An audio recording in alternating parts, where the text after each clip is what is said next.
Silmapilgu jooksur võib seiklustest uriv elu, mis pakkus värvikad lugu kogemustest, perekonnast ja armastusest, äkitselt muutuda tumedamaks halliks tooniks. Iga mööduva päevaga toob kõige kallima puudumine lämmatavat pimedust, kuni lõpuks kustub lootuse valgus jäädavalt, jättes inimeste asemele vaid küsimused. Number 20. Läbi sajandite on arheoloogid avastanud hämmastavaid esemeid, millele näib puuduvat igasugune seletus. Mõned neist leitakse kõige ebatõenäolisematest kohtadest, kuhu need ei peaks kuuluma, samas kui teised on valmistatud inimeste poolt, kellest me pole kunagi varem kuulnud.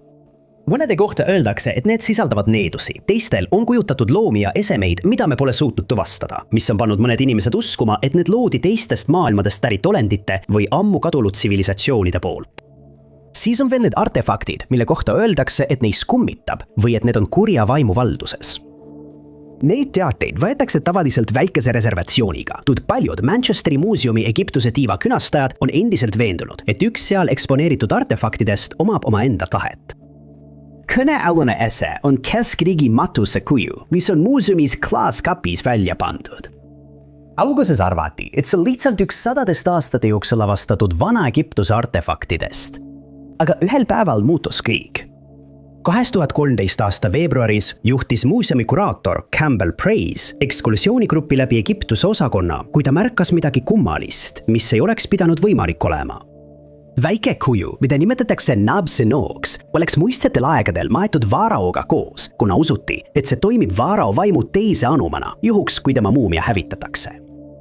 Tuleb märkida, et muumia ja kuju annetati muuseumile 1933 aastal ning sellest ajast peale on neid hoitud teineteisest eraldi.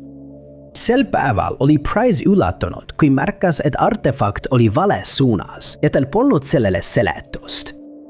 Ta küsis ülejäänud muuseumi töötajatelt, kas keegi oli seda liigutanud, kuid keegi polnud. Pealegi oli vaid mõned inimesel selle konkreetse vitriini võtmed, kuid keegi poleks kuju ilma temaga eelnevalt konsulteerimata liigutanud. Ta avas vitriini, pööras kuju tagasi algsesse asendisse ja lukustas vitriini uuesti. Järgmisel päeval oli see jälle teises suunas ja ülejärgmisel päeval oli see taas liikunud. Ta uskus, et sellele peab olema loogiline seletus, näiteks vibratsioonid, mida tema ja tema külalised ei suutnud tunda. Aga ükski teine samas vitriinis olev ese polnud üldse liikunud ja Price jäi nõutuks. Kuna kahtlustati, et keegi oli vitriini sisse pääsenud, suunati selle poole kaamera, mis tegi iga minuti tagant foto. Kui pilte vaadati, olid muuseumi töötajad hämmastunud, näes, et ese pöördus iseenesest, samal ajal kui teised jäid täiesti paigale. Pakuti välja, et pöörlemise võis põhjustada hõõrdumise erinevus, mis on kindlasti usutav seletus, kuid Price jäi skeptiliseks. Ta teatas, et kuju oli juba mõnda aega samas vitriinis olnud ja seda polnud kunagi varem liigutatud, mis ei oleks nii, kui süüdi oleks selline hõõrdumine. Paljud eksperdi on selle teooria üle arutlenud, kuid keegi pole suutnud seletada, miks artefakt äkitselt niimoodi käituma hakkas, kui varem püsis see täiesti paigal. See on tänaseni kõigile vaatamiseks välja pandud, kui nad on piisavalt julged muidugi. 19. 1989. aasta 27. veebruaril Norcrossi, Georgia pildiraamifirma töötajad leidsid tööle saabudes, et nende hoone oli üle ujutatud sprinkleri süsteemi tõttu, mille oli käivitanud tulekahju arvutiprogrammeerija Lisa Casey tööjaamas. 26-aastane oli eelmisel päeval üksi tööl olnud.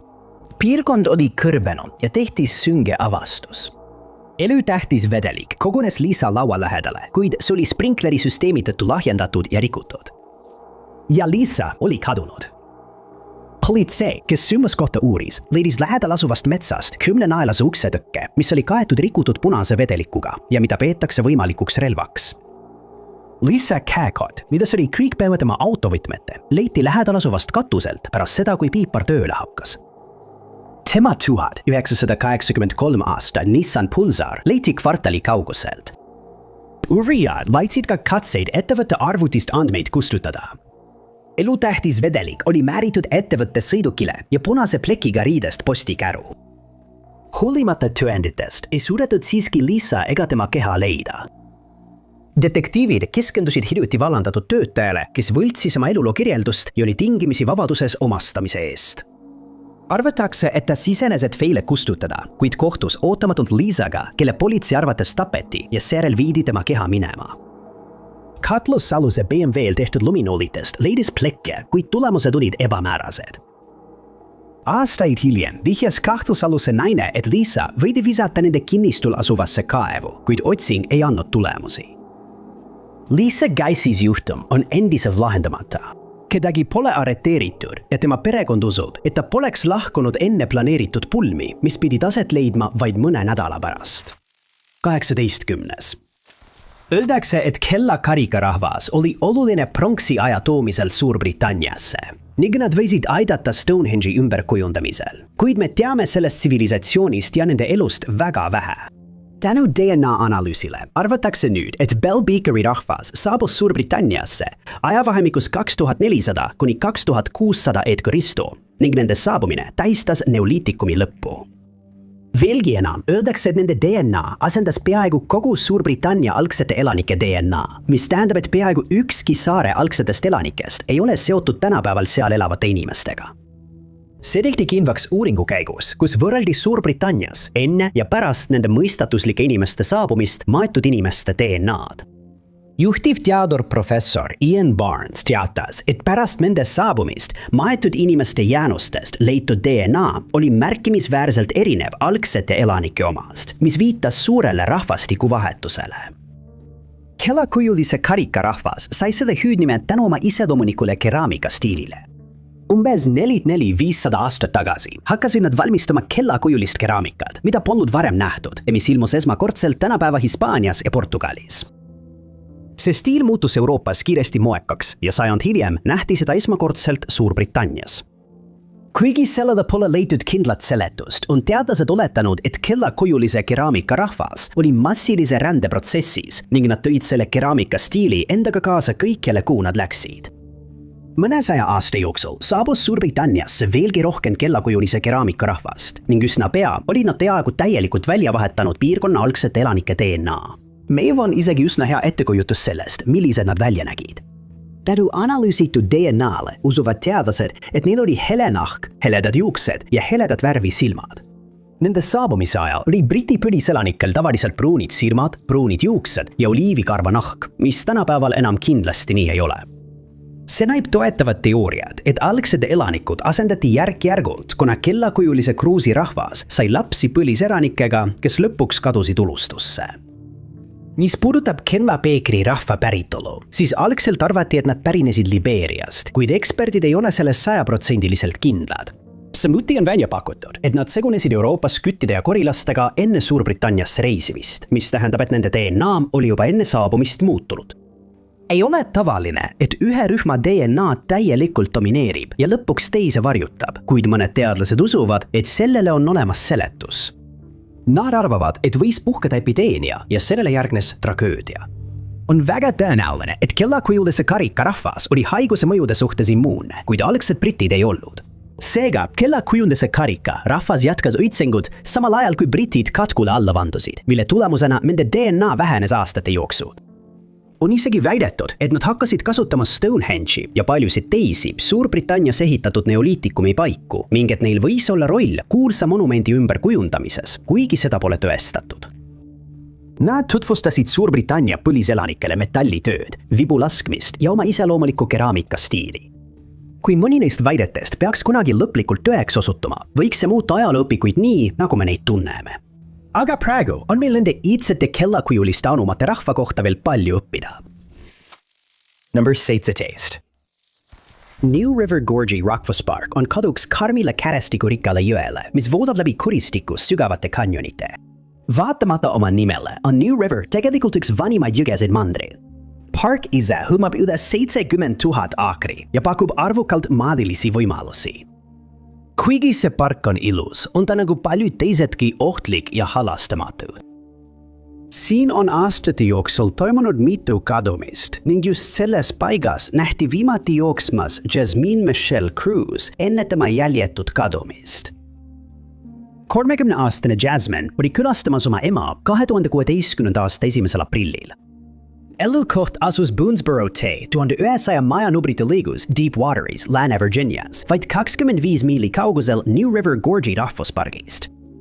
Sel päeval muutus ema ja tütre sõbralik külaskäik kiiresti pingeliseks ning majas puhkes tüli. Kunagi ei selgunud täpselt, milles lahkarvamus seisnes, kuid sellest piisas, et naine jooksis metsa poole looduskaitseala suunas. See jäi viimaseks korraks, kui keegi nägi või kuulis Jasmirist. Pärast seda, kui naise kadumisest politseile teatati, alustati uurimist, kuid peagi jõuti järeldusele, et selles juhtumis pole midagi ebatavalist. Jasmine oli täiskasvanu ja tal oli õigus lahkuda, kui ta seda soovis. Selle arusaama tõttu otsustasid võimud tema juhtumit mitte kadunuks ega ohustatuks kuulutada. Kuid Mike's, kui temast polnud endiselt mingit märki, otsustas politsei, et edasine uurimine on õigustatud. Just siis hakkasid nad juhtumit uurima, kaaludes võimalust, et tegemist võis olla kuriteoga. 18. mail veetsid Fayette'i maakonna šerifi asetäitjad päeva, otsides Jasmine'i jõekallastelt ja majade ümbrusest piirkonnas, kus teda viimati nähti. Asetäitjaid abistasid Lääne-Virginia otsingu- ja päästerühma koeraüksused. Hoolimata põhjalikust otsingust ei ilmenud ühtegi vihjet, mis viitaks kadunud naise asukohale või saatusele. On märgitud, et Jasmine'il ei ole vaimseid ega füüsilisi seisundeid, mis muudaksid ta ohuks endale või teistele. Arvestades lähedust New River Gorge'i rahvuspargile, usuvad võimur, et ta võis pargis ära eksida. Kuid alaotsingud ei ole läbi viidud ja juhtum on endiselt lahenduseta, mis tekitab suurt frustratsiooni. Number 16. 1400 ja 1500 aastatel oli aadli perekond Corte Real, kes pärines Hispaaniast, tuntud oma armastuse poolest maailma ookeanide uurimise vastu. Perekonna 2 poega, Gaspar ja Miguel, pärisid selle armastuse oma isalt, Joao Vaz Corte Realilt. Gasparid peeti neist 2 tõeliseks seikleja hingeks, kuna ta kasvas üles kaugete maade lugusid kuulates ning õppis kiiresti kaarte lugema. Timotei Luciano kasvas veelgi tänu teiste maade avastajate poolt 1500 aastaks tehtud avastustele, mille hulka kuulusid uued kaubateed, uued mandrid, territooriumid ja rahvad, keda nad polnud kunagi varem näinud. Täiskasvanuna valis Portugali kuningas Manuel I Gaspari teiste maade avastajatega liituma, et avastada uusi piirkondi. Ja oma esimesel merereisil võis ta jõuda Gröönimaale, kuigi see teooria on endiselt vaieldav. Ta väitis, et enne kui tema ja ta mehed jõudsid maale astuda, sundis halb ilm neid tagasi pöörduma, kuid tal oli kindel kavatsus koos rohkemate meestega tagasi tulla. Kui ta oli 1501 aastal kogunud suure rühma maadeavastajaid, asus ta taas teele, seekord 3 laevaga. Kui nad piirkonda jõudsid, oli edasiliikumine jääolude tõttu väga raske. Laevad ei olnud ehitatud jää murdmiseks, nii et Gaspar otsustas kurssi muuta ning arvatakse, et rühm randus Newfoundlandi või võib-olla Labradori rannikul. Ekspeditsioon oli olnud edukas ja Gaspar viis umbes 60 selles piirkonnas elanud inimest endaga tagasi Portugali. Aga teel juhtus midagi meile teadmata, sest 12 laeva jõudsid turvaliselt kohale, kuid Gaspari laeva ei leitud kusagilt. Miguel ei suutnud leppida sellega, et tema vend oli lihtsalt kadunud ja kuna talle meeldis samuti seiklus ning talle oli lubatud osa avastatud maast, otsustas ta asuda Gasparit otsima. Aastal 1502 kogus ta uue meeskonna meremehi ja asus 3 laevaga Lissabonis teele. Ta suundus tagasi piirkonda, kus tema venda viimati nähti, mis tähendas, et tema ja ta mehed pidid läbima samu jäiseid vesi, millega Gaspar ja tema meeskonnad olid kokku puutunud. See ei osutunud suureks probleemiks, sest nad jõudsid piirkonda vähese vaevaga. Kuid siis tegi Miguel saatusliku vea. Ta otsustas, et nad peavad kiiremini rohkem maad katma ja käskis 3 laeval lahku minna. Nad leppisid kokku, et kohtuvad selle aasta augusti keskpaigas kindlas kohas ja 2 laeva jõudsidki kohale, kuid Migueli laev oli kadunud, täpselt nagu tema vendade omadki. On spekuleeritud, et tema laev sai kas jää tõttu parandamatult kahjustada või uppus stormi ajal. Corte Reali perekond ei andnud siiski alla. 1503. aastal saatis nende vend Vasco Anes 2 laeva samasse piirkonda vendi otsima, kuna tal ei lubatud arusaadavatel põhjustel ekspeditsiooniga kaasa minna. Ja mõned ajaloolased on spekuleerinud, et kas üks või mõlemad vennad otsustasid mitte Portugali tagasi pöörduda ning elasid pikka elu mõnes neist piirkondadest. Kuid seda pole muidugi kunagi tõestatud ja ajaloolased saavad vaid spekuleerida, mis juhtus Corte Reali vendadega nii palju sajandeid tagasi. Number 15. A.J. Bro, Homerist, Louisianast pärit kodanik oli oma kogukonnas hinnatud liige. Viimaiset 3 aastakymmentä töötas ta kohaliku rõivapoe myyjänä. Ta oli lahutatud ja tal oli 3 tytart. AJ:l oli ka probleeme alkoholiga. Pärast murdepunkti jõudmist 1983 aastal otsustas ta, et aitab küll. Mees otsis abi ja 1991 aastaks oli ta olnud 8 aastat kaine. Oma vigadest õppinuna tegi 50-aastane mees kõik, et aidata teisi, kes kannatasid sama probleemi käes. Ta nimetati kohalike anonüümsete alkohoolikute koosolekute sekretäriks, lootes aidata muuta nende inimeste elusid, kes olid teel sama saatuse poole. AJ pingutused katkesid aga selle aasta augustis, kui ta salapäraselt kadus, jätmata maha ühtegi märki sellest, mis temaga juhtus. See oli 28. kuupäeval, kui ta lahkus tavapäraselt AA koosolekult ja suundus üle tee toidupoodi, et osta piima. Ta jättis oma auto Ford Tempo Jim Bowie pargi parklasse, kus koosolekud toimusid. Pole selge, kas AJ jõudis poodi või tegi seal mingeid oste. Pole teada, kas ta kadus enne, kui jõudis siseruumidesse või läks ta kaduma pärast seda.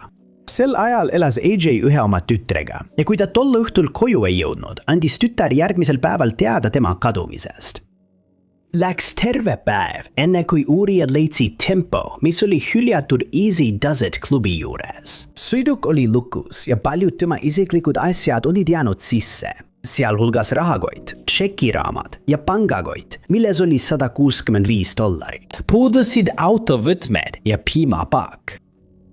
Kütusepaak oli samuti tühi, kuigi ta oli vaid mõned tunnid varem tankinud. Uudis Homalinna lugupeetud kodaniku kadumisest hakkas kiiresti kogukonnas levima ja peaaegu kohe hakkas laekuma juhuslikke teateid tema nägemisest. 30. augustil, samal päeval, kui sõiduk avastati, väitis kauaaegne sõber Kenneth Pellegrin, et oli AI-ga kokku puutunud. Ta väitis, et kadunud mees kasutas poe ees asuvat taksofon. Kenneth kirjeldas teda kui lohakat ja mitte nii seltsivat nagu tavaliselt. Ta märkas ka, et AJ-d jälgisid 3 meest punases väikeautos. Sõber leidis ka, et tema riietus oli kummaline ja mitte tema moodi. Tal oli seljas flanellsärk, lohvakad püksid ja vanad tennised, mis ei tundunud talle kuuluvad. AJ käändas oma esialgsel kadumise õhtul valget triiksärki ja lipsu. Poodi sisse minnes ja sealt uuesti välja tulles avastas Kenneth, et nii tema sõber kui ka punane auto olid kadunud. Hiljem samal päeval märkas üks teine tuttav väidetavalt AJ-d ja seda pahaendelist punast autot. See liikus mööda maateed 8 miili kaugusel Homast. Järgmine pealtnägija kirjeldus sisaldas veelgi süngeid üksikasju. Väidetavalt oli ta näinud, kuidas 3 meest sundisid tundmatut meest valgesse autosse Jim Bowie pargis, täpselt samas kohas, kust auto leiti.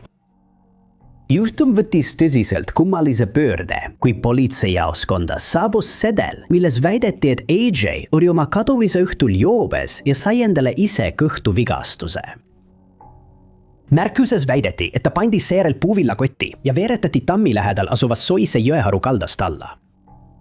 Tam, millest jutt käis, asus pargi lähedal ning detektiivid alustasid kiiresti ulatuslikku otsingut, kuid ei leidnud midagi ja jõudsid järeldusele, et kiri oli lihtsalt haige nali. Järgmine võimalik kadunud mehe nägemine toimus 24. septembril. Lockporti elanik Christy Boudreau nägi, kuidas kaubik peatus tema maja lähedal. Räpaka välimusega mees komberdas välja väidetavalt alkoholi järele lõhnates.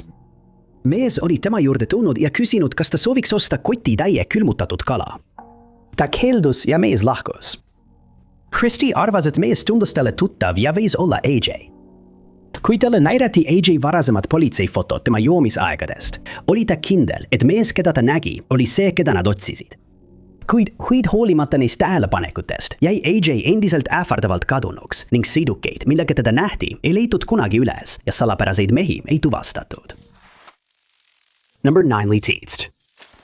Seti materjal on raamat, mille autoriteks on Jane Roberts ja tema abikaasa Robert Butts, kuid see erineb kõigist teistest kunagi avaldatud raamatutest, sest nad väidavad, et see sisaldab nende suhtlust olendiga nimega Seth.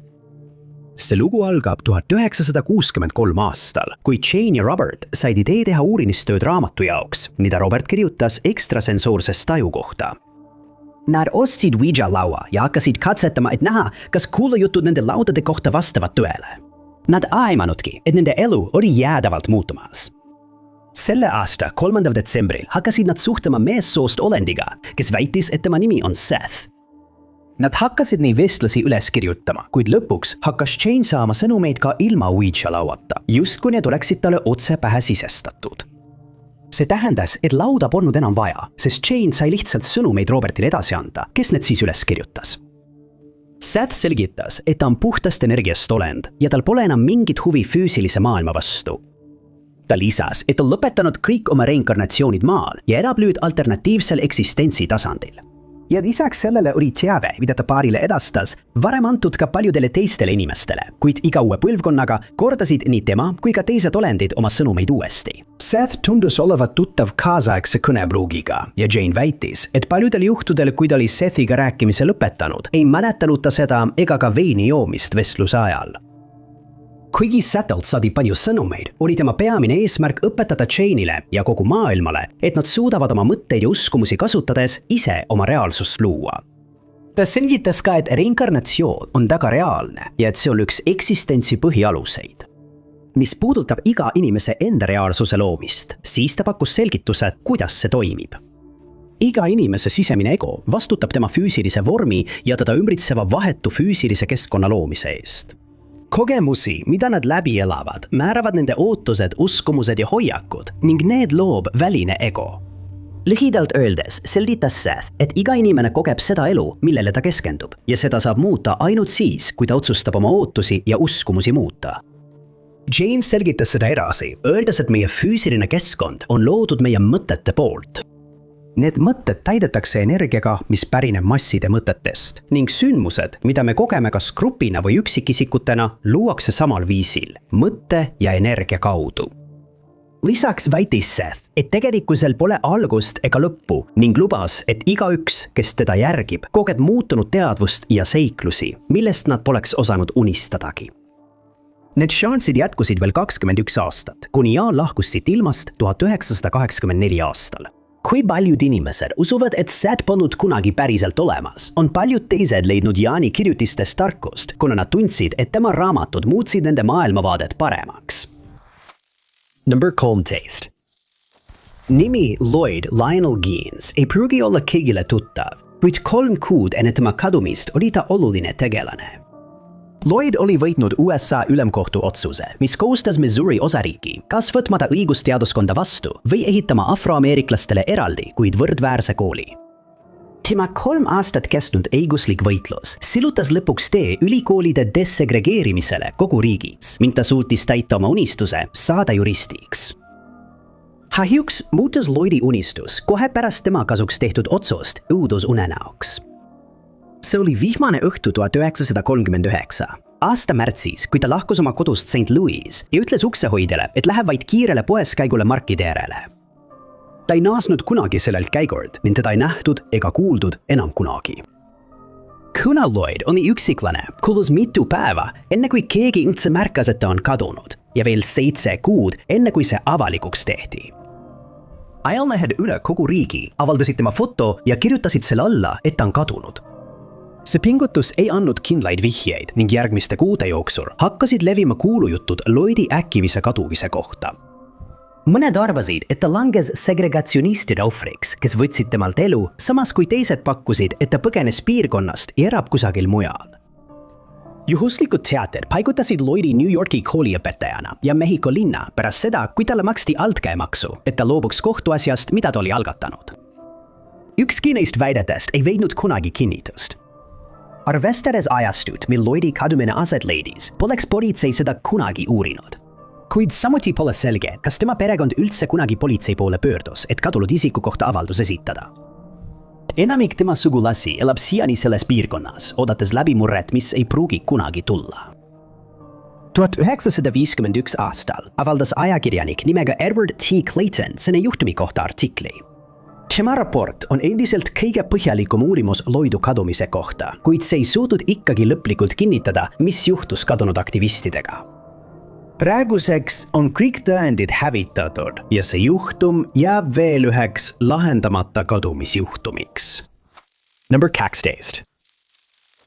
Kui küsida juhuslikult inimeselt tänaval, kes tema arvates avastas Ameerika, siis 99% inimestest ütleks, et see oli Christopher Columbus. Nii õpetati meile koolis ja ajalooõpikutes, kuid mõnede allikate järgi oli see tegelikult üks waleslane, kes esimesena mandrile jõudis.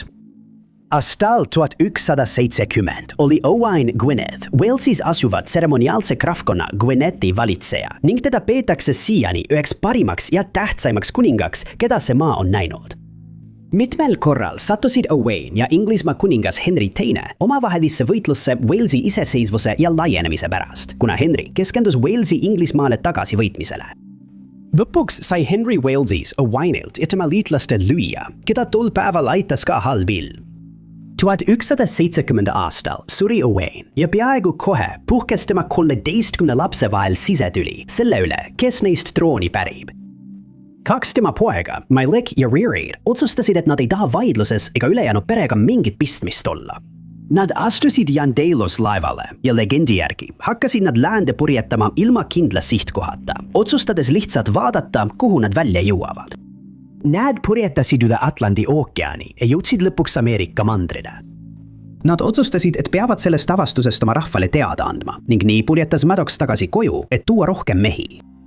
Kui ta sinna jõudis, jutustas ta kohalikele lugusid oma rännakutest ja uuest maailmast, mille tema ja ta vend olid avastanud. Tema lugudest vaimustununa liitusid paljud mehed teise retkega ning aastal 1117 asuti teele Landi saarel. Räägitakse, et grupp jõudis tagasi Ameerikasse ja nad randusid Mobile'i lahes Alabamas. Ja sealt liikusid nad edasi mööda Alabama jõge ülesvoolu, rajades teekonnal kivist tindlusi. Kohalikud põlisameeriklaste hõimud räägivad sellest siiani ja on kinnitanud, et need kindlused ehitasid valgenahalised mehed, kuigi kunagi ei ole tõestatud, et tegemist oli Madotsi ja tema meremeeste grupiga. Asjaloolased on aga kinnitanud, et need rajatised meenutavad hämmastavalt Doe with Elleni lossi, mis asub Conwy maakonnas Walesis. Need samad rajatised on dateeritud aeg enne Christopher Columbuse saabumist mandrile ning seetõttu usuvad paljud inimesed, et just Märk oli selle tõeline avastaja. Ei Madotsid, Rididid ega ühtegi nende meest pole kunagi enam nähtud ning on spekuleeritud, et nad otsustasid jääda Ameerikasse, kus nad hakkasid elama ühe põlisrahva hõimu liikmetena. 11. Sherry Daugherty sai veel üheks näiteks seletamatust kadumisest. Ta sündis juulis 1963 ja kasvas üles Paradise Valley's Arizonas. 28-aastaselt 1991 aastal elas ta Kirde Phoenixis. Ta elas koos oma poissõbraga East Via Estrella tänava 6400 numbrite kandis ja mõlemad teenisid elatist puude pügajatena. Kuigi see fassaad jättis mulje õnnelikust elust, oli tegelikkus sellest kaugel. Majapidamises varitses midagi sünget. Creeki sõnul hoidis Sherry oma rõõmsat olekut hoolimata sellest, mis tema sees toimus. See särav isiksus aga kistis sel aastal Paradise Valley'st, kui midagi tõeliselt kummalist kogu piirkonda haaras. See oli 29 märts, kui Sherry lahkus kodust ja suundus Paradise Valley kaubanduskeskusesse. Ta kavatses osta ujumisriided ja palus oma poissõbrad natuke raha. Ta nõustus rõõmuga ja Sherry lahkus, astudes kell 20:00 ööpimedusse. Teda ei nähtud enam kunagi. Alles mõni päev hiljem, pärast mitmeid vastamata telefonikõnesid, hakkas Sherry perekond muretsema, avastades, et ta ei olnudki saatuslikul õhtul pärast kaubanduskeskuses käimist koju jõudnud. Sugulased alustasid esialgu ise otsinguid, kui sai teada, et Sherry oli läinud kaubanduskeskusesse. Nad suundasid kaubanduskeskuse parklasse, kus nad avastasid Sherry maha jäetud rohelise El Camino. See oli jäetud Targeti parklasse. Kohe märkas perekond selle leidmise juures mõningaid kummalisi üksikasju. Esiteks oli juhiste lükatud kaugemale tagasi, kui Sherry oli harjunud. Sherry oli 5 jalga ja 3 tolli pikk ning isteasend viitas sellele, et seal oli istunud keegi palju pikem. Nüüdseks kadunud naise rahakott, käekott ja isikut tõendavad dokumendid leiti Creek tema kodust East Villa Estrellas. Lõpuks said võimud teada Sherry äkidisest kadumisest ja küsitasid tema poissõpra. Ta rääkis neile ootamatust käigust kaubanduskeskusesse ujumistriikood ostma, kuid ei selgitanud, kuidas õhtu oli selleni jõudnud. Ujumisriietega polnud kiired ja need oleksid võinud oodata hommikuni. Kui politsei hakkas rohkem uurima, paljastus kodukohal lasunud pimedus. Selgus, et paaril oli varemgi olnud kodutülisid ja poissõpra peeti sageli tüli algatajaks. uurijad jõudsid kiiresti järeldusele ja nimetasid Matthew Ikelisi juhtumi peamiseks kahtlusaluseks. Nende kahtlused süvenesid veelgi, kuid tunnistajad avaldasid midagi häirivat. Väidetavalt oli Ichales kiidanud mitmele inimesele, et ta on toime pannud täiusliku kuriteo. Väidetavalt väitis ta, et tappis Sherry ja kõrvaldas ta puiduhakkuriga. Selle väite kohta ei leitud aga kunagi ühtegi tõendit ning politsei ei suutnud kinnitada, kas ta oli üldse surnud. Tundus, et miski ei viidanud sellele, et see oleks nii olnud. Aasta hiljem arreteeriti Ichales joobes juhtimise eest uuesti 1995. 5. aastal kallaletungi ja narkootikumide rikkumiste eest. Jälle samal põhjusel 1999. 1. ja 2007. 1. aastal. Järgnevatel aastatel jäi Sherry Doherty juhtum soiku kuni ootamatu uudiseni 2016. Aasta märtsis Qatar uudised väitsid, et Phoenixi politsei võib olla juhtumis arreteerimisele lähedal. Nad ei andnud täiendavaid üksikasju, kuid peaaegu 10 aastat hiljem pole ikka veel kedagi, keda oleks kadumisega seoses süüdistatud. Number 10. Sõjaväelased on aastakümneid teatanud kummalistest tulukestest taevas ning vahendamata juhtum 2 piloodi Felix Moncla ja Robert Wilsoni kadumisest pole erand. Juhtum leidis aset 23. novembri ööl 1953 aastal. Kõigi andmete kohaselt oli see tormine öö ning USA õhukaitseväe liikmed, kes olid paigutatud Kanada piiri lähedale, muutusid kahtlustavaks, kui nad märkasid oma radariseadmetel lähenemas lennukit. Alguses arvati, et tegemist võib olla Kanada lennukiga, kuid igaks juhuks saadeti uurimiseks lähedal asuvast Kinrossi õhuväebaasist õhku F-89C Scorpion hävitaja. Lennukis olid esimene leitnant Felix Moncla, kes juhtis lennukit, ja teine leitnant Robert Wilson, kes vastutas lennuki jälgimise eest radari abil. Järgmiste kuude jooksul muutusid sündmused õhus väga kummaliseks ning ufoloogide sõnul sai sellest üks kõige veidramatest sõjaväelise ufovaatlustest, mis kunagi on registreeritud. Arvati, et lennukit oleks suhteliselt lihtne leida, kuid tegelikkuses see nii ei olnud. Kui hävitaja oli õhku tõusnud, oli Wilsonil raske objekti radaril jälgida, kuna see muutis pidevalt oma suunda. See erastati maapealsele meeskonnale, kes hakkas siis Monclat juhendama. Ta kiirendas kuni 500 miili tunnis ja hakkas lõpuks tundmatule objektile järele jõudma, kuid selleks ajaks oli juba pool tundi möödunud. Maapealne meeskond oli teise lennumasina manööverdusvõimest üllatunud ning nad jälgisid ärevalt, kuidas hävitaja hakkas sihtmärgile lähenema. Nad andsid Monclade käsu laskuda 25 000 jalalt 7 000 jalani. Ja umbes 70 miili kaugusel Kivi No Pointi rannikust jõudsid nad lõpuks tundmatule objektile järele. Radarid taga olnud sõjaväelased ütlesid, et 2 täppi nende ekraanid hakkasid teineteisele lähenema, kuid siis juhtus mõeldamatu. Moncla ja Wilsoni signaal radari ekraanil kadus äkitselt, tekitades kriigis asjaosalistest suurt muret. Vaid mõni sekund hiljem muutis teine lennumasin äkitselt suunda, enne kui ka selle täpp seletamatult kadus. Teised lennumasinad saadeti kohe piirkonda uurima, mis juhtus, kuid 2 nehest ei leitud ühtegi jälge. Otsinguid viisid läbi USA õhujõud, rannavalve ja Kanada õhujõud, kuid tulemusteta.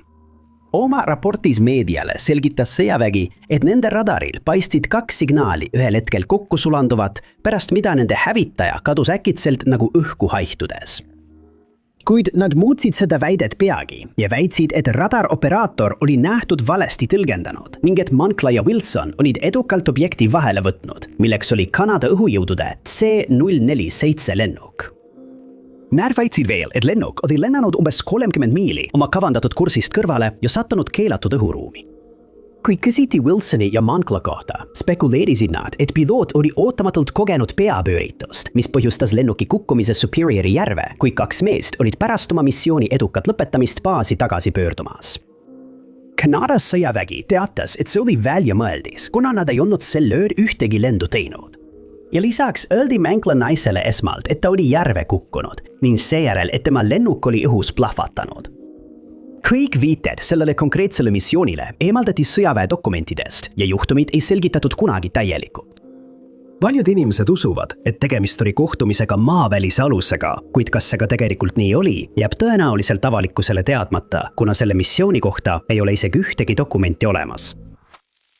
9. koht, 1990. Aastal loobus 34-aastane Doreen Marfeo Johnstonist Rhode Islandilt oma tööst, et keskenduda abielule Steveniga, kes kahtlustas teda afääris. Doreen kadus 29. märtsil, päeval, mil ta ei helistanud oma emale. Steven väitis, et külastas Doreeni sel päeval oma ebatavaliselt pika 1 tunni pikkuse lõunapausi ajal. Kui ta kell 4 pärastlõunal koju naasis, oli ta läinud. Ta ootas 2 päeva kuni 31. märtsini, enne kui teatas tema kadumisest. Steven väitis, et kohver, riide ja $600 olid kadunud, mis viitas sellele, et ta lahkus vabatahtlikult. Kuid politsei märkis, et tema auto, kassid, juukselokitangid ja hambahari olid maha jäetud ning nende ühiskontolt polnud raha välja võetud. Uurijad ei uskunud, et ta lahkus omal soovil, keskendudes Stevenile, kes tunnistas, et palkas eradetektiivi, kuna kahtlustas teda mitmes suhtes, kuid ei esitanud selle kohta tõendeid. Juhtum jäi soiku kuni 2 kuud hiljem, mil ilmusid 2 masinakirjas kirja. Üks meist vihjas, et Steven oli asjasse segatud, väites, et tema keha on Providence'i tiidis, kuid selle piirkonna otsingud ei andnud tulemusi. Teine kiri süüdistas Doreeni petmises, nimetades väidetavaid partnereid. Mõlemad kirjad viidi tagasi Steveni ema majas olnud kirjutusmasinale, kuid seejärel keeldus Steven koostööst ja palkas advokaadi. Pärast seda jäi juhtum soiku. Steven suri 9 aastat hiljem, pakkumata mingit selgust. Teda ei esitatud kunagi süüdistust ning Doreen Marfeo kadumine on tänaseni lahendamata. Number 8. Alati on häiriv, kui leitakse tõendeid selle kohta, et keegi, keda peetakse surnuks, on tegelikult kusagil elus, teadmata tema sõpradele ja perele. Kuigi pole kunagi lõplikult tõestatud, et Herschel Greenspan jäi teisest maailmasõjast ellu, viitab üks foto sellele, et see oli tõesti nii.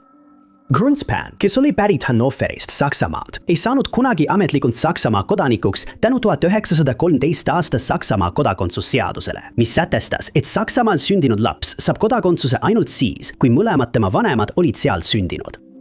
Selle asemel sai temast koos ülejäänud perega Poola kodanik pärast Esimese maailmasõja lõppu. Elades Hannoveris teatati, et kõik Poola juudid Saksamaal arreteeritakse ning Grunspani perekond oli nende 12 000 inimese seas, kes võeti vahi alla.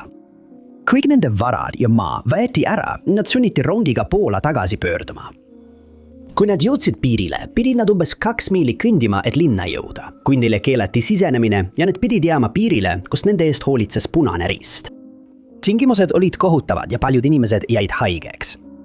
Greenspan ei suutnud enam sellist kohtamist taluda, seega mõtles ta välja salakavala plaani. Pärast raha hankimist ostis ta tulirelva ja sõitis Pariisis asuvasse Saksa saatkonda.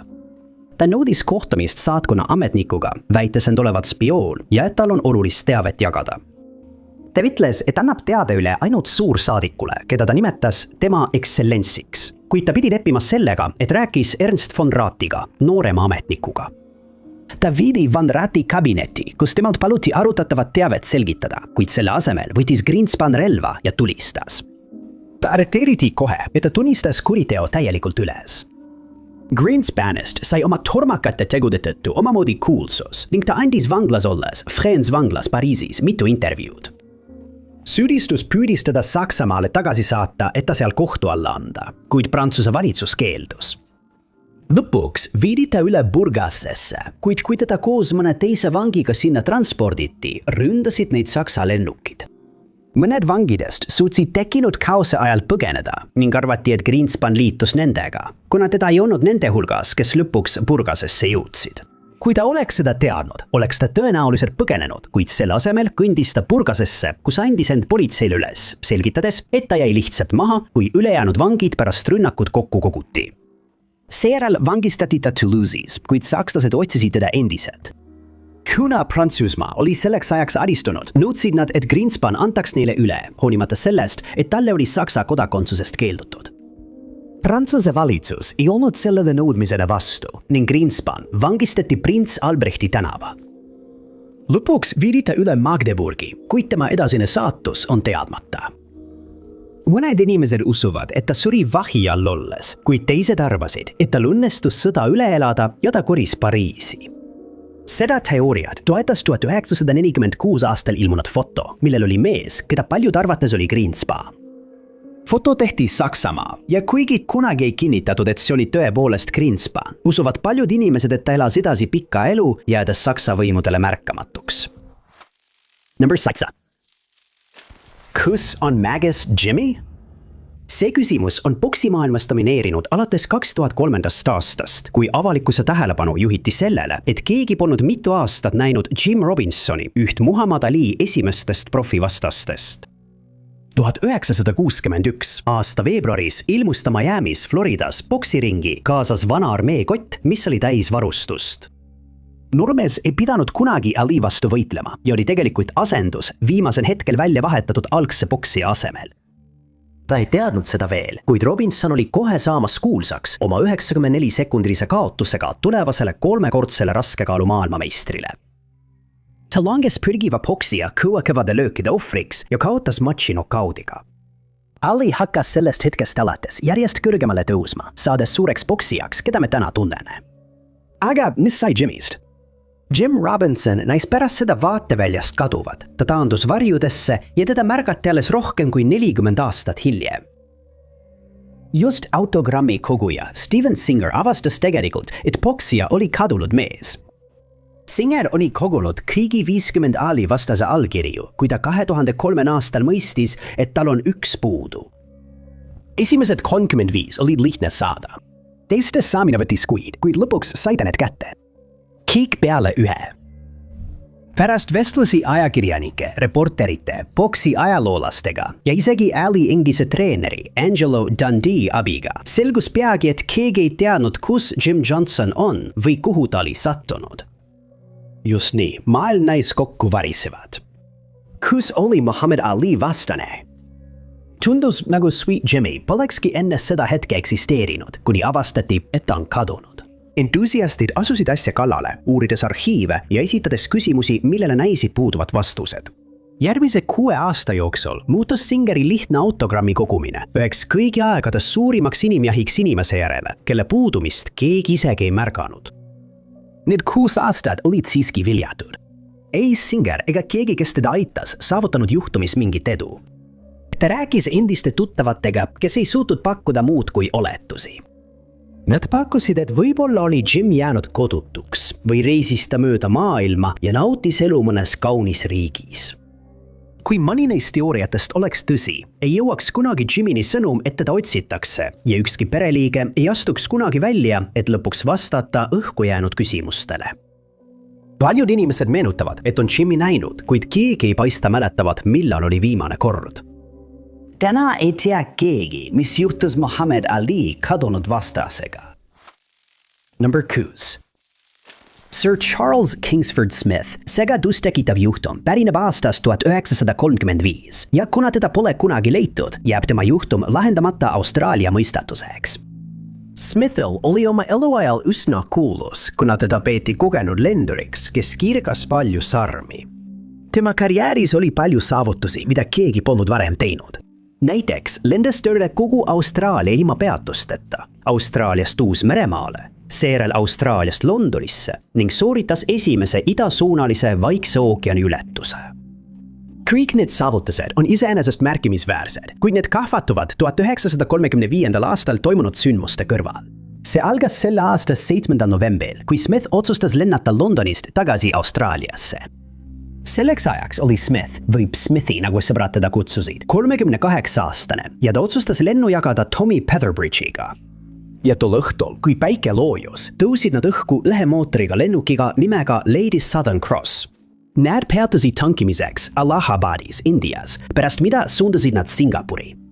Neid nähti õhus, kui nad lendasid mööda teisest piloodist, Jimmy Melrose'ist, kes teatas kohe kohtumisest, kuna oli väga elevil, et oli kohanud kuulsat duot.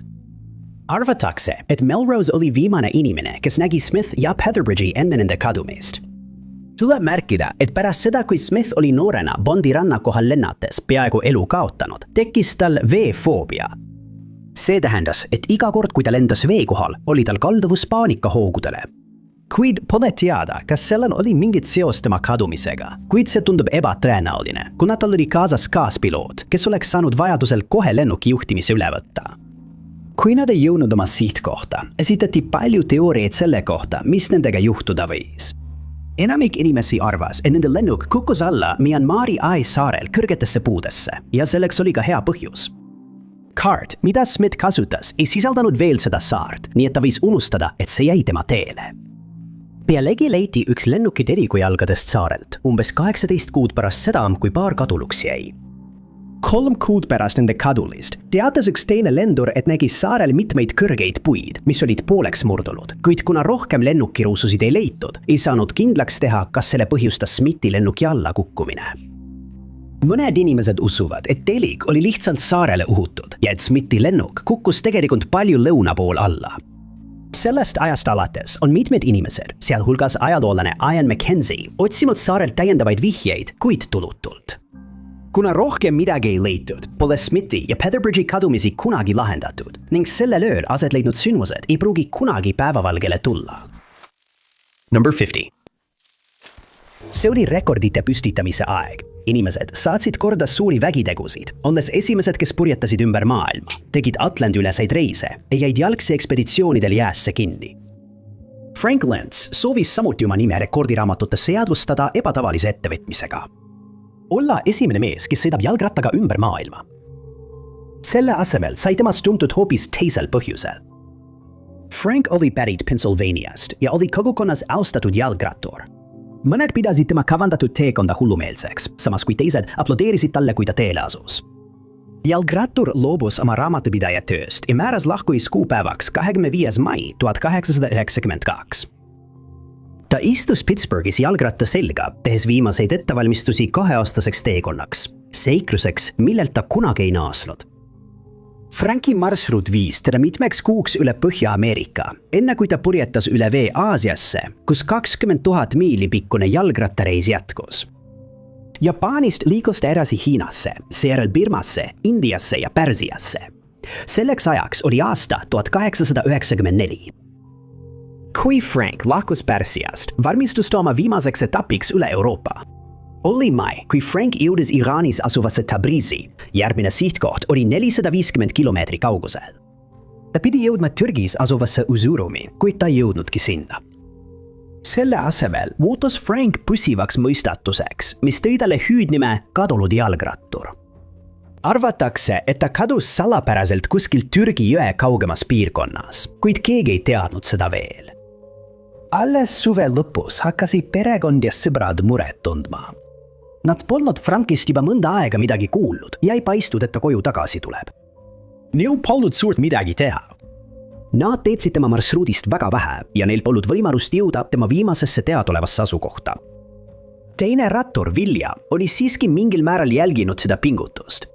Ta otsustas sõita Erzurumi, et näha, kas Frank oli sinna jõudnud. Viljamile oli antud teavet, et mees, keda ta otsis, oli reisinud läbi küla, kui ta tõenäoliselt sattus kasvava konflikti keskele. Kahjuks oli ta valinud vale aja Iraanist läbi liikumiseks, sest armeenlaste massimõrvad olid parajasti käimas. Osmanite impeerium oli juba vastutav mitme 1000 ameeriklase surma eest. Frank võis sattuda tulevahetusse, teadmata sellest tema sõpradele ja perele. On samuti oletatud, et mees võis sattuda tahtlikuma kuriteo ohvriks, võib-olla kohtudes oma teekonnal ohtlike inimestega. Hoolimata olemasolevast infost ei suutnud William, eksperdid ega uurijad kindlaks teha, kas Frank oli jõhkralt hukkunud või oli ta lihtsalt kadunud. Number 4. Alguses arvati, et Sumeri kuningate nimekiri sisaldab ainult selle tsivilisatsiooni mütoloogiast pärit olendeid ja tegelasi. Kuid DNA-analüüsi abil tehtud avastused võivad tõestada vastupidist, muutes selle kummalise avastuse veelgi mõistatuslikumaks. Esimene nimi nimekirjas pärineb 226 000 aasta tagusest ajast, mis võib tunduda kummaline, kuna ajaloolased ei usu, et tol ajal tsivilisatsioon eksisteeris. Arvatakse, et Sumeri tsivilisatsioon sai alguse alles 5400 f.Kr. ja lõppes 600 aastat hiljem. Seetõttu on asjaolu, et kuningate nimekiri algab 100 000 aastaid varem, jätud ajaloolased segadusse. Järgneb nimekiri kuningate nimedest, kes valitsesid Sumerit kuni 1817 e.Kr. Nimed on kirjutatud sumeeri keeles, nagu võib oodata, ja need on graveeritud savitahvlitele, mis leiti muistse Mesopotaamia aladelt, mida tänapäeval tuntakse Lõuna-Iraagina. Nimekiri leiti mitmete väljakaevamiste käigus selles piirkonnas 20. sajandil ning esimese fragmendi avastas Saksa-Ameerika teadlane Hermann Hilprecht.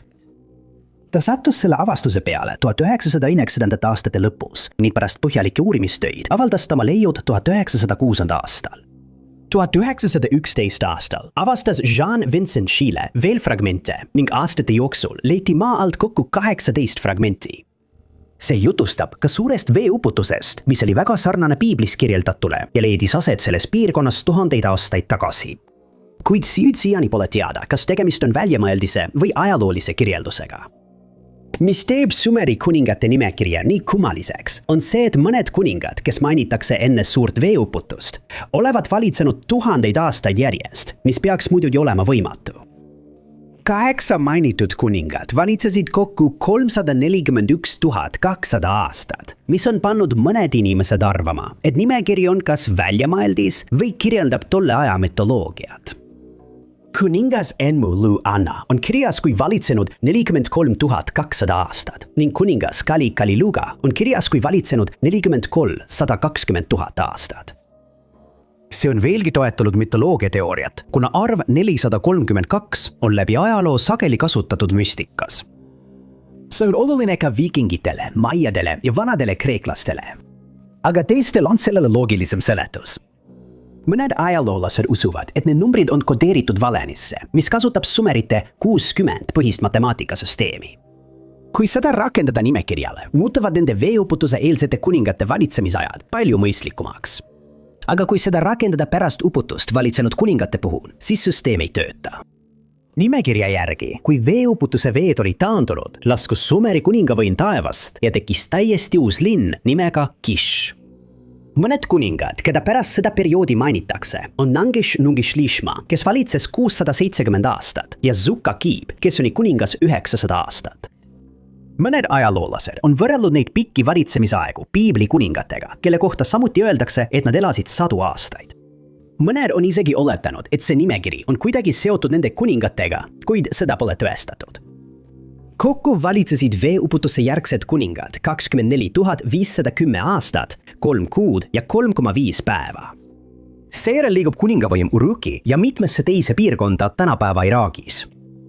Kui nimekirjas kuupäevad edasi liiguvad, muutub iga kuninga valitsemisaeg lühemaks, välja arvatud mõned üksikud, kelle kohta on kirjas, et nad valitsesid sajandeid. Pikka aega arvati, et sumeerid lõid esimese inimtsivilisatsiooni. Kuid tänu DNA testile, mis tehti proovi põhjal, mille esitas mees nimega Albert Perry, öeldi talle, et tema DNA saab jälitada esivanemani, kes elas umbes 338 000 aastat tagasi. Mida peeti võimatuks ja mida paljud peavad siiani võimatuks. Seetõttu jäävad paljud inimesed kindlaks arvamusele, et selle nimekirja kuningad võisid tõesti elada tuhandeid aastaid, kuid praegu suhtutakse sellesse ettevaatlikult, kuni leitakse täiendavat teavet. 3. koht. Kõigil ei vähe nii hästi nagu Myrtle'il, kes leidis oma kogukonnas suure armastuse. Susan Huapil kindlasti ei läinud nii. 1970-ndatel alustas 3 lapse ema rasket ja väsitavat lahutust oma abikaasa Raymondiga. Ta vastas tema kohta tumeda saladuse, mis oli seotud nende lapsehoidjaga. Halvale õnnele lisaks sattus Susan, kes eelistas nime Sue autoõnnetusse, mis oleks peaaegu tema elu võtnud, kui ta teelt välja sõitis. Asja tegi veel hullemaks see, et ka Sue maja põles salapäraselt maha. 1979 aastaks oli elu talle juba kõikvõimalikke õnnetusi pakkunud ja ta oli täiesti kurnatud, kuid tema ebaõnn sellega ei lõppenud. Muutuses oma olukorda parandada, kolis Sue oma uue poissõbra juurde, olles saanud endale kena korteri. Aga see poissõber oli sõjaväelane ja teda saadeti tihti mujale teenima. Nad kirjutasid teineteisele iga päev, kuid sellest polnud ikkagi küllalt. Sama aasta veebruaris avastas ta ka, et keegi oli tema pangakontolt tšekke võltsinud. Väidetavalt väitis ta, et teab, kes selle taga oli, kuid ei täpsustanud kunagi, kes see inimene oli. Sue väitis, et ta kavatseb selle inimesega silmitsi seista, kuid me ei tea, kas see kohtumine kunagi toimus, sest mitte kaua pärast seda kadus ta salapäraselt. 12. veebruaril jõudsid lapsed koju ning leidsid emalt jäetud kirja, milles oli juhendatud, et kui ema pole nende saabudes kodus, peaksid nad minema naabri juurde. Selle asemel otsustasid lapsed jääda koju ja jälgisid ootamatult ust. Õõvastavalt ei astunud nende ema enam kunagi sellest uksest sisse, kuid Raymond tegi seda. Sel õhtul läks ta väidetavalt lapse elatist maksma, kuid leidis eest üksinda lapsed ja väitis neile, et neid on hüljanud ainus inimene, kes neid tõeliselt armastas. Kui levis uudis, et Sue on kadunud, tulid peagi päevavalgele mitmed üksikasjad.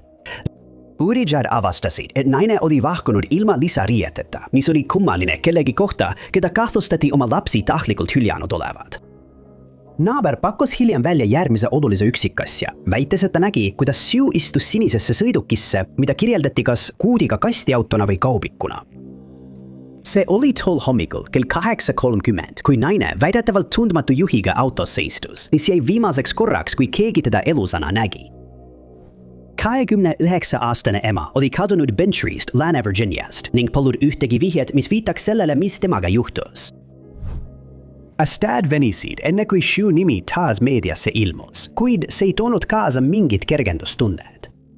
Väideti, et 2016 aastal leiti Kanava juga Kalju jalamel inimjäänused. Alguses taastati uurijate seas lootus, uskudes, et neil on läbimurre aastakümneid kestnud juhtumis. Kuid kohtuekspertiisi analüüsi käigus selgus, et jäänused kuulusid 6 erinevale inimesele ja ükski neist polnud Sue. Nüüdseks on möödunud 46 aastat sellest, kui Sue Rupp kadus ebatavalistel ja pahaendelistel asjaoludel. Tema juhtumis pole elusamme tehtud ja see on endiselt lahendamata. Number 2. Malta arheoloogiline leiukoht on jätnud teadlased nõutuks, kuna neil pole õnnestunud välja selgitada, kes selle koha lõi või milleks seda kasutasid inimesed, kes elasid selles piirkonnas tuhandeid aastaid tagasi. Kõnealune koht kannab nime Hal Saflieti Hypogeo ja see asub Malta pealinna Valletta suure sadama lähedal. Selle avastamise ajalugu on tähelepanuväärne, sest keegi ei teadnud selle olemasolust enne, kui see täiesti juhuslikult leiti. Aastal 1902 sai kiviraidur ülesandeks selles piirkonnas maju ehitada ning ta oli parasjagu nende hoonete vundamente rajamas. Kui ta maad kaevas, lõhkus ta kogemata läbi Atholioni maja Hypogeumi lae, kuid tal polnud sellest aimugi. Ta ei teadnud, et oli just teinud olulise ajaloolise avastuse. Kui ala üle vaadati, selgus, et suurem osa hoone ülemisest tasandist oli juba alanud ehitustööde käigus hävitatud. Kuid kõik polnud kadunud, sest peagi tuli ilmsiks, et alumised tasandid olid jäänud puutumata. Kaevamised algasid kohe, et 1903 aastal sai ala ühe eraisiku omandiks. Järgmise 8 aasta jooksul kaevasid arheoloogid välja nii suure osa kompleksist kui võimalik ning avastati, et see oli ehitatud 3 erinevale tasandile. Asjaolulased ei osanud selle keeruka struktuuriga midagi peale hakata, kuna see näis olevat labürindi tüüpi ehitis, mis viis erinevatesse ruumidesse. Nad leidsid kompleksis ka koridore ja väikeseid soppe, kuid nad ei olnud kindlad, milleks neid ruume kasutati. Kogu labürind oli hoolikalt lubjakivisse raiutud ning osa tehtud tööst osutus erakordselt kvaliteetseks. Osa kiviraidamist oli väga korralik ja täpne ning meil pole aimugi, kuidas see oleks saanud olla tehtud primitiivsete tööriistadega tuhandeid aastaid tagasi. Kaevamiste jätkudes leiti mitmetes avatud piirkondades ümmargusi auke ning on spekuleeritud, et neid alasid kasutati jumalateenistuste ajal. Kuid tänu Atholioni maja Hypogeumi kummalisele ehitusele on mõnel inimesel teistsugused teooriad selle otstarbe kohta. Mõned ajaloolased usuvad, et just see ehitusmeetod valiti kompleksi akustiliste omaduste parandamiseks, kuna kambrid näivad olevat häälestatud kindlatele sagedusspektritele. Kui see nii on, võib Safliani maja Hypogeu olla üks vanimaid ehitisi, mis on kunagi loodud muusikariistade heli võimendamise eesmärgil. Kuigi ehitis ise on salapärane, on ka mõned sealt leitud reliikviad üsna veidrad. Nende hulgas on kujuke, millele on antud nimi Magav Daam. Arvatakse, et see kujutab emakest loodust või mõnede teadlaste arvates on see elu lõpu sümbol. See paik, mis pärineb ajavahemikust 4000 kuni 2500 Kristun, väärib palju põhjalikumat uurimist ja väljakaevamised tõenäoliselt jätkuvad veel pikka aega. Loodetavasti toob uurimistöö päevavalgele rohkem teavet nende salapäraste inimeste ja nende eluviisi kohta tol ajal. Eziko Hall on Myrtle Polk, kes on olnud Dallase kogukonna tugisammats. Rohkem kui 40 aastat õpetas ta IST koorides ja üle 30 aasta oli ta pühendunud kohaliku kiriku liige. Myrtle oli ollut abielus sama mehega 58 aastat. Nende kihlus toimus siis, kui ta oli 30-aastane. Kahjuks suri tema abikaasa 2010. aastal, jättes oma armastava naise peaaegu üksi. Kuigi ta elas üksi, leidis Myrtle seltsi kogukonnas, mille eest ta oli viimased mitu aastat hoolitsenud. Nüüd oli nende kord tema eest hoolitseda. 82-aastane Myrtle hakkas 2024 aasta alguses ilmutama dementsuse märke, kuigi ta jäi täielikult toimetulevaks, kuid tal oli palju abi. Tema perekond ei märganud sel aastal midagi eriti ebatavalist, kuid peagi muutus kõik väga ebatavaliseks. See oli sende aasta 8. juuni, kui Myrtle istus oma verandal, kust avanes vaade tema esiajale Indian Creek Traili tänava 11. kvartalis Dallases, Texases. Sel päeval oli ta aias veidi tööd teenor ja näis uut ilmet imetlevat, samal ajal kui tema tütar eemalt tema õnnelikkust jälgis. Omadus, mis peagi pimedusse mattus. Umbes kella 9 paiku õhtul vestles naine telefonis sõbraga. Ta ütles talle, et on hõivatud riiete valmispanemisega homseks kirikuskäiguks, kuhu ta kunagi ei jõua. See kauge imetlus ja see sõbralik telefonikõne oleksid viimased korrad, kui keegi Merklit kuulis või teda nägi. Ta kadus kuskil selle õhtu kella 9 ja järgmise hommiku vahel. Põnevas Singing Hillsi baptisti kirikus pinkidel istus tema poeg, keda ema puudumine kohe murelikuks tegi.